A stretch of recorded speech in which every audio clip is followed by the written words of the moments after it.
Hey everyone. Now, before we get into the bulk of the course, I just wanted to introduce you to one of the tools that we will be using throughout the course to quickly test queries to play around.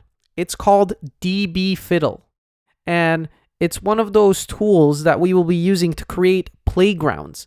What do I mean by playgrounds? Well, when we will be writing queries, we'll want to play around with some of the concepts that we're learning as we go along. And DB Fiddle is an ideal place for us to quickly create a database without having the overhead of having to set up a local database software and all of this and that.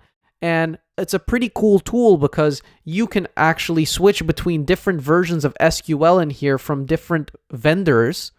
Right here, you can see I'm using Postgres version 12, and that is the version that we will be using throughout the course, but more of that will be known when we get into the setup, the more rigorous setup that we will be going through. But what you need to know right now is that this tool is a tool that will be coming up again and again as we're learning small concepts here and there around SQL and small things that we will be doing. Super important tool.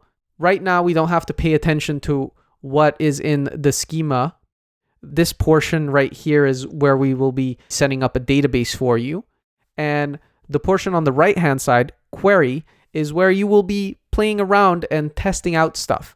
Now, the majority of the time, we will be providing you a database schema that you will be using. So you just have to copy-paste something in here. You don't have to pay attention to any of this. And you can fire off some queries as we go along and test out some of the concepts that we will be teaching you. It's a fast and easy way to hit the ground running and be able to play around with SQL.